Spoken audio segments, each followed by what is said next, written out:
खुदा का लाख लाख शुक्र है बेटा कि अल्लाह ने तुम्हें इस नेमत से नवाजा है। मैं इतनी खुश हूं कि मैं तुम्हें बता नहीं सकती। कितने दिनों से इस खबर का इंतजार कर रही थी मैं, और अल्लाह ने मेरी सुन ली। कैसी बातें कर रही हैं अम्मा? आप तो इस तरह कह रही हैं जैसे कि पता नहीं मेरी शादी को 10-15 साल हो गए, मुझे औलाद नहीं हुई। हद करती हैं आप, सारा मूड खराब करके रख देती हैं। अच्छा, अब इस खुशी के मौके पर गुस्सा तो मत करो बेटा, ऐसे ही मुंह से निकल गया था। अच्छा मुझे ये बताओ कि दूसरी खुशखबरी क्या है? अरे आज तो तुम्हारे पास खुशखबरियों की लाइन लगी हुई है। अल्लाह तुम्हें नजरे बद से बचाए। वैसे तुमने ये अच्छा किया कि अमार से अस्पताल के पैसे ले लिए।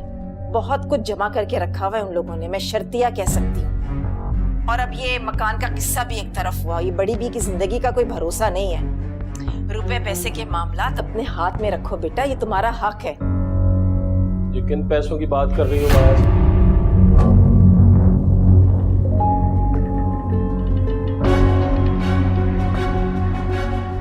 है तो मेरा ही हक। बहुत बहुत मुबारक हो आपको जुनैद भाई। माया नानी आपको भी बहुत मुबारक हो। आज तो थोड़ी सी मिठाई खानी ही पड़ेगी आपको, बात ही ऐसी है। क्या गजब कर रही हो तुम फरिया, पता नहीं कब अकल आएगी तुम्हें। इस तरह उल्टा सीधा खिलाओगी नानी को तो फिर से अस्पताल पहुंच जाएंगी वो। तुम्हें हर बात समझानी पड़ेगी। क्या हो गया माया, किस तरह की बात कर रही हो? छोटी बहन है वो तुम्हारी, और कितना खुश है वो तुम्हारे लिए। नानी ठीक ही तो कह रही है माया, हर वक्त इस तरह गुस्सा मत किया करो, और खास तौर पे इस कंडीशन में तो तुम्हें ज्यादा ख्याल करना चाहिए, प्लीज यार। ठीक ही तो कह रही है माया जुनैद भाई, मुझे ही ख्याल रखना चाहिए था कि नानी के लिए क्या अच्छा है और क्या नहीं। बस मैं खुशी में भूल गई थी।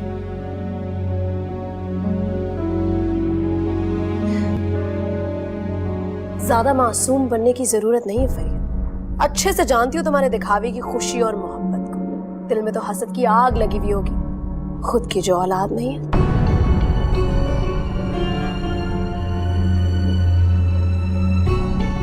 महरूम हो इस खुशी से अब तक। या अल्लाह मेरी खुशियों को इसकी नजर से बचाए।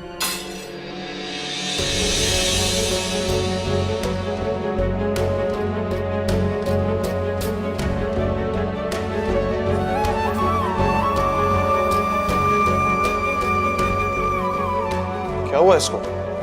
कितना गुस्से में क्यों गई है? कोई बात है ये क्या? फरिया, कोई मुझे कुछ बताएगा क्या हुआ है?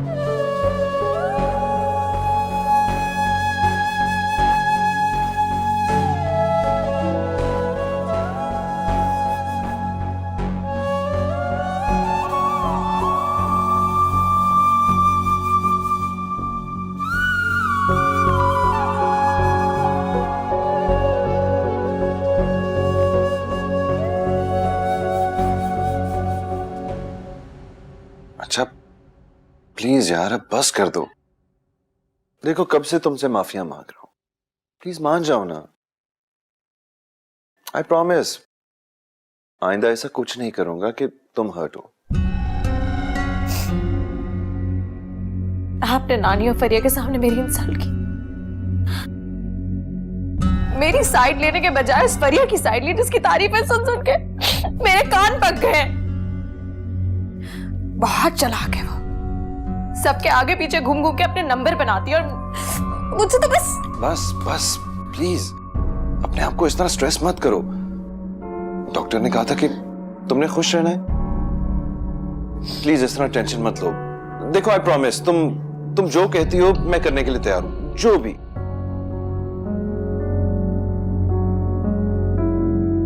ठीक है, फिर अपनी बात पर कायम रहिएगा।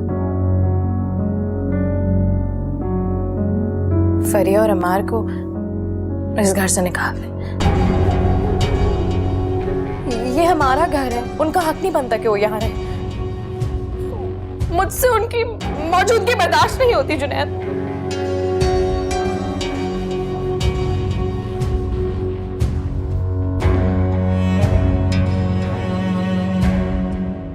माया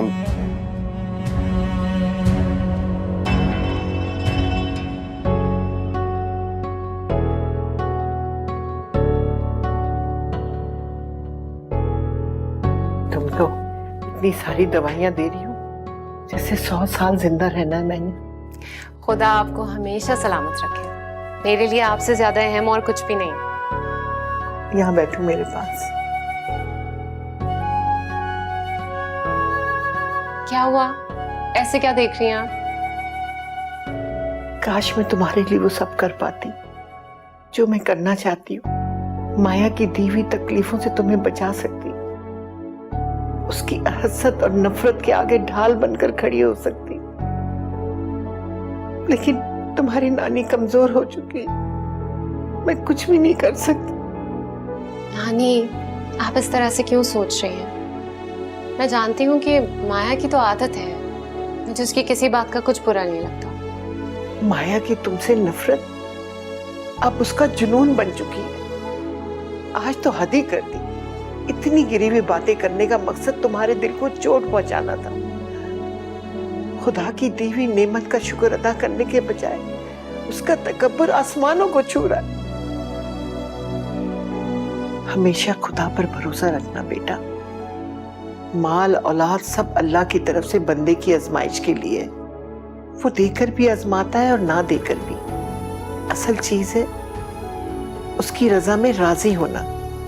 मेरी बच्ची, कभी मायूस मत होना। अच्छा, अब आप ज्यादा बातें मत करें, आप आराम करें। बल्कि मैं ऐसा करती हूँ, मैं आज आपके पास ही सो जाती हूँ। अरे नहीं बेटा, जमीला मेरा ख्याल रखती है और बहुत अच्छा रखती है। तुम बिल्कुल फिक्र न करो, जाओ आराम करो अपने कमरे में। शाबाश। ठीक है, जैसी आपकी मर्जी, लेकिन आप रेस्ट करेंगे अब।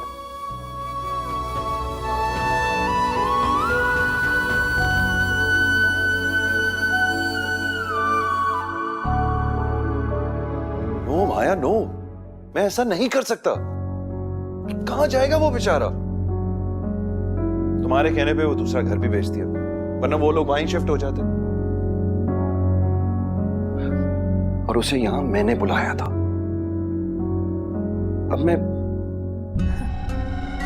इस शहर में वो आपका पुराना घर क्या आखिरी जगह थी अम्मार और फरिया के रहने के लिए? और लोग भी तो रहते हैं, किराए पे घर ले ले, कहीं भी रह जा। बस मुझे इस हफ्ते वो लोग इस घर से बाहर चाहिए और ये मेरा आखिरी फैसला है। यार, ट्राई एंड अंडरस्टैंड। अभी नानी की तबीयत ठीक हुई है। मैं नहीं चाहता कि उनको मजीद टेंशन मिले। और अम्मार अगर घर छोड़ के चला जाएगा, उनको बहुत बड़ा सदमा मिलेगा। You know how close they are. कोई और बात करो यार। तुम्हारी और कोई भी बात मानने के लिए तैयार हूं, लेकिन ये नहीं। और ये मेरा आखिरी फैसला है।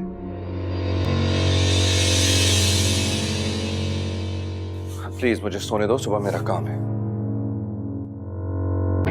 जुनैद,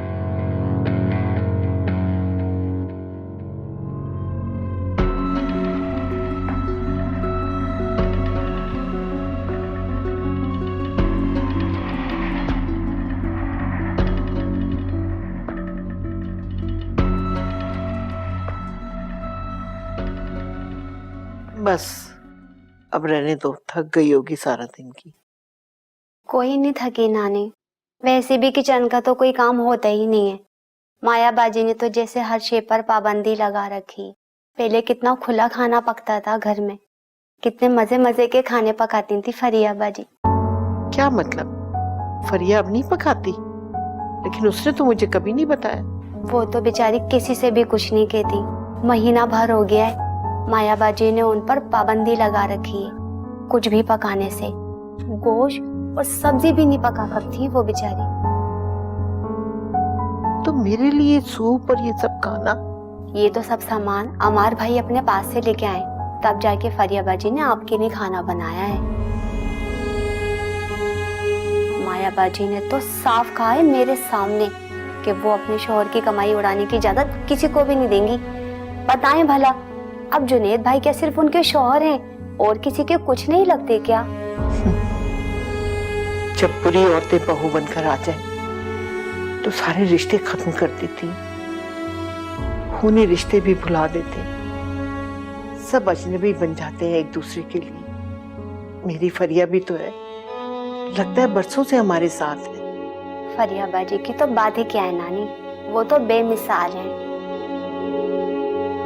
अब जाओ, बहुत रात हो गई, आराम करो जाके।